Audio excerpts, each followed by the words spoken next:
Excited, anxious, elated, nervous. I think they're all words we can use about today as we head into the first of 5 very decisive fixtures on the running towards title day. You know, is this the season that Rangers can finally win the title, get 56, or have we handed it to them? That's the question I think we're going to have to answer over the next 5 games. And I'll be honest with you, I think they'll drop points. I do genuinely think that they will drop points. I think they've got an arrogance, a cockiness, and that could be their undoing. The only worry for me is, do we go through 5 games unbeaten? Can we get 15 points for the next 15, or do we drop points? It's never certain with Rangers, and given the league form we are currently in as well, and we'll look at that as well in this video, it's not guaranteed that we get 5 wins from 5, but we've got to keep believing, as Big Marv used to say. Keep on believing. So Rangers go into today's game against a St Mirren team that are going to be buoyed, a St Mirren team that are going to think they've got a chance to finally put one over on us. Look, I think teams will look at how Motherwell and how Dundee and how Ross County acquitted themselves against us and think, well, that's the recipe for success. Get in their faces, high press them, play at speed with them, get after them. That seems to be how teams have overcome us. And, you know, I think given the fact that neither Motherwell nor St Johnstone nor Ross County, obviously, not St Johnstone, no, Ross County, sorry, or Dundee are, are great teams. Only Dundee made the top 6 split after all. You know, Stephen Robinson will have his team bang up for the game today. Now, yes, his team are not in the best of form at the moment. But then again, like I said, neither are we. We're going to look at the results from this season between the two clubs. We're going to look at a possible Rangers lineup in what is really a case of last man standing. And I do kind of raise a question about some of our injured players and their desire to actually play. Let's get on with it, guys. Let's get focused and get on with it. And at the end of the video as well, I want to pay a little tribute to Rangers women today for their fabulous result against that lot from across the city. So, look, what's the current form of the two teams going into today's game? Well, this is the current Premiership form and overall form of the last of the two teams. So, obviously, ours takes into account that Scottish Cup semi-final. St Mirren's just obviously continues their Premiership form. So, of the last 5 games, and it's always taken over 5 games, isn't it? 5 does seem to be the magic number when it comes to form. St Mirren's fixtures for their last 5, they've lost 3 out of 5, including the defeat to that lot last time out.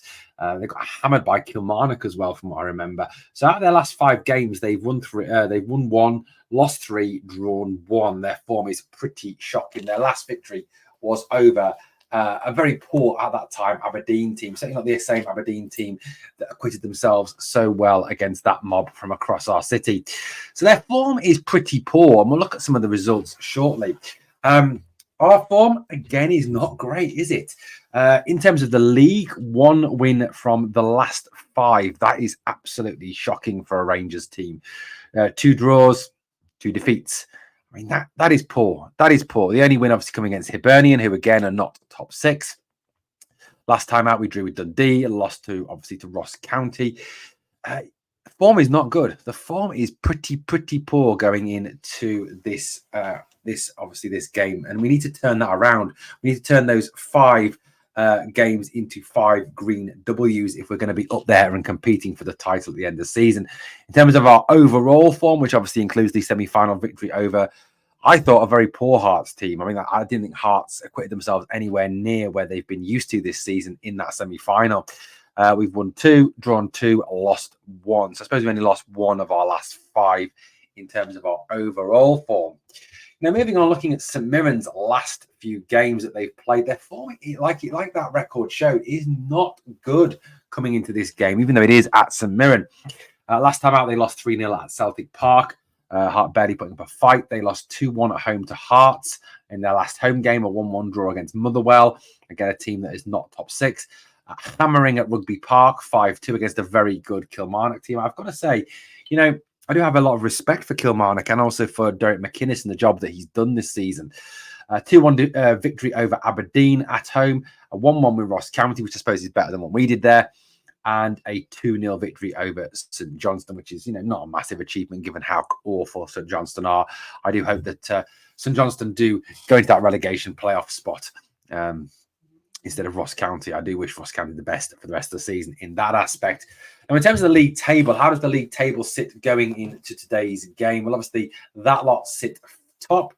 We are second on 7. They've got 78. We've got 75. Their goal difference is vastly superior to ours. Well, not vastly. It is 5 goals superior to ours at the time of recording. Now, we start out today. We play first at 12:30 before they play at 3 o'clock. It's a chance for us to go level on points with them. It's a chance for us to make the goal difference look a little bit better. And we are going to talk a little bit about that shortly. Hearts, they drew today with Kilmarnock, so they're on 63 points. Haven't played a game more than us. Killy in 4th on 52 points. St Mirren in 5th, Dundee in 6th. You can't help but feel that should realistically everything follow form, that St Mirren and Dundee will stay on the same number of points going in towards the end of the season.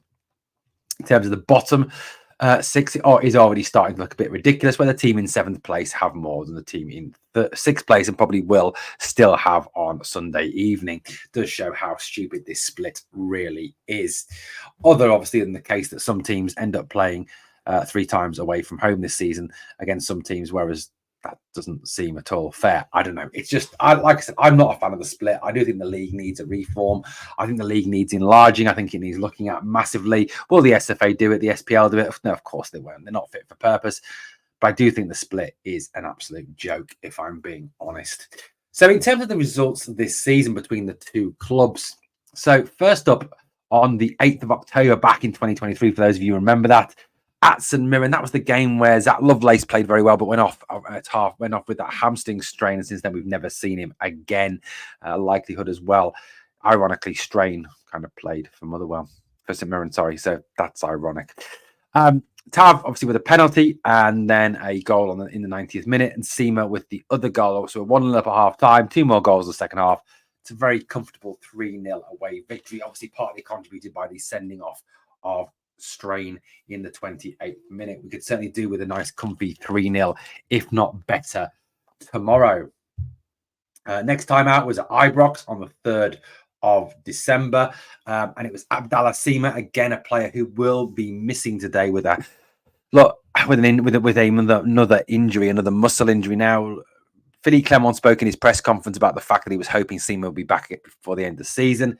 However, it appears the club have had discussions with Brighton as regards Seema's rehab. It is not looking promising at all, and it does kind of beg the question, is it worth investing £7-8 million in a player that has been out injured numerous times, especially when the club are looking to move away from having players that are constantly out injured and constantly sat in the stand on high wages? Certainly something for Philippe Clement and Niels Koppen to consider. Last time out against St Mirren, it was on the 27th of January at St Mirren. A ultimate defensive display by Rangers, with only 1 goal coming from Cyril Dessers in the 14th minute. I think it was a lunny pass to him that gets him that goal.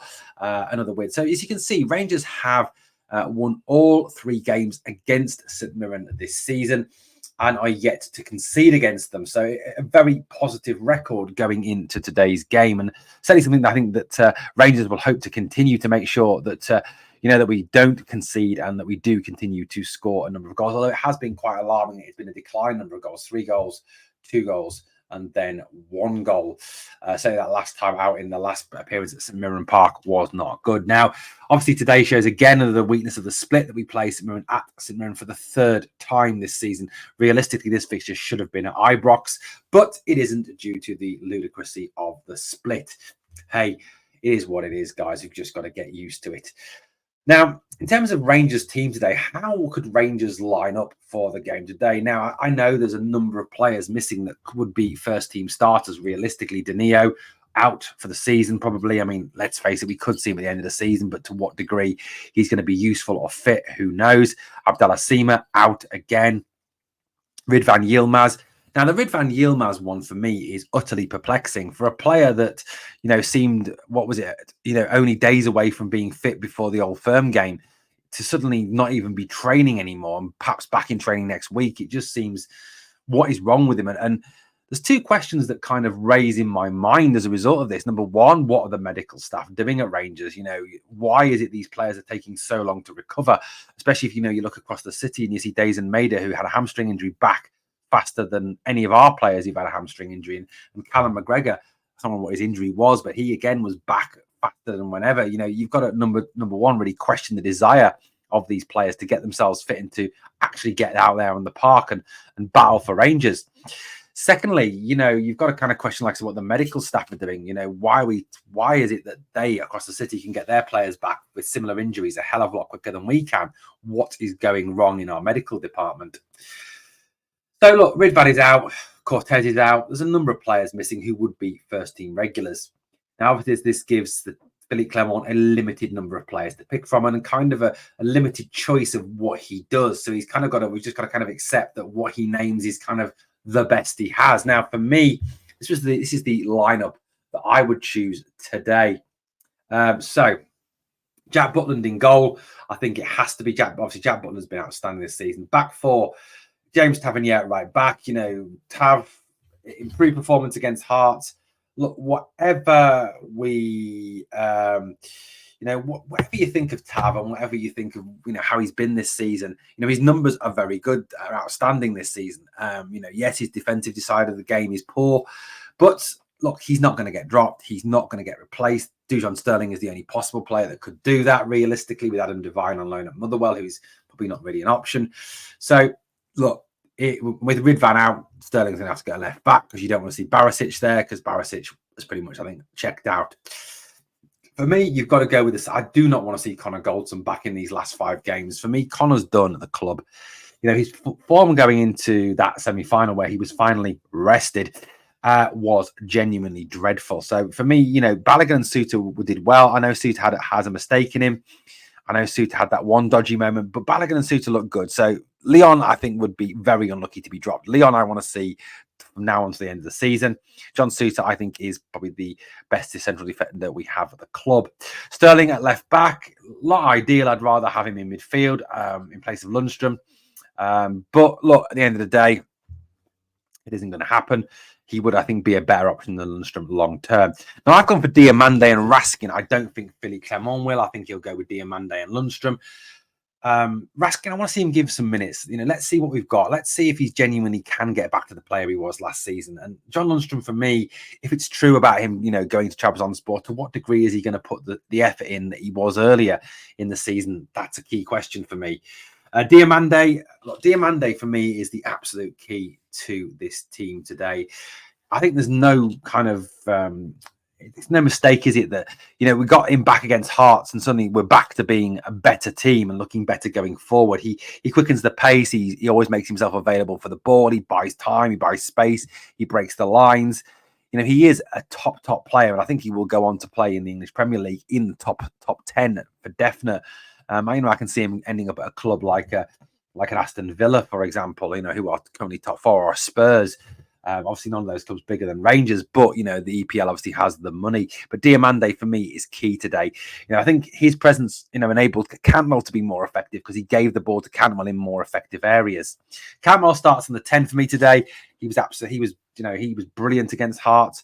I think, you know, he is the man who can open the door. He's the man who can create. He's the man who can be, you know, almost Gaza-esque in the way that he runs with the ball at times. Ross McCausden on the right. I thought Ross did well when he came on. You know, ideally, I'd prefer it to be Abdallah Sima, but he's out injured. I don't think we'll see him again this season. So Ross goes there. Fabio Silva. Look, Silva isn't ideal out there. That's not his best position. He's not really a winger, but beggars can't be choosers. What is the other option? You know, Matondo is out injured. Look, I don't want to see Scott Wright today. I did see that Derek Clark picked Scott Wright. I didn't understand that at all. Why anyone would pick Scott Wright is just beyond me. The guy is just absolutely useless. Cyril Dess is up top because realistically, what else do we have? You know, I know we've got Kemar Roof, but he just is not reliable now. So that is my starting 11 for today's game, guys. Let me know what you think in the comments down below. As for a prediction, I'm going to go for a 3-0 victory to Rangers. It needs to be getting towards that, guys. We need to be looking at trying to get this goal difference down and scoring as many goals as possible between now and the end of the season, including at that game at Shark Head. But I just want to finish off with a huge congratulations to Joe Potter and the Rangers ladies who made it through to the Scottish Cup final today, winning a game at Hampden Park, you know, echoing what the men did last week. Same result as well, 2-0 against that lot from across the city. Always good, no matter what it is, whether it's the men's team, whether it's the women's team, the 21s, the Bs, whatever it is, beating that lot. A convincing 2-0 win. A brilliant performance by the ladies, dominating, as Joe Potter put it, from minute 1 to minute 90. They were absolutely outstanding, and hopefully the men can take a leaf out of their book and repeat that result on the 25th of May in the cup final. 2 fantastic goals from Chelsea Cornett and Kirsty Howard with the 2 goals, 2 fantastic goals. Cornett's header from a corner, a superbly delivered corner, and a goal from a corner. Hopefully, again, the Rangers men's team were watching that and getting a few tips on how to be effective from set pieces. Well done as well to Kirsty Howard with another goal. I know Kirsty is one of our top players, but well done to Joe Potter and Rangers ladies for making the final. Well, guys, drop me your predictions, drop me your teams in the comments down below. Please obviously come and join us for the live stream today, guys. We'll be live streaming the game here on the channel. Thank you for watching Glasgow Rangers Nation. As always, guys, please smash that sub. Help us to get towards our target, which is 6,000 by the end of the season. Yes, it is ambitious, but with your support, we can make it there. Thanks for watching. On the way out, 2 things I always ask of you. Number 1, smash the like, please. It helps the video to grow. And number 2, remember always, please remember, we are the people.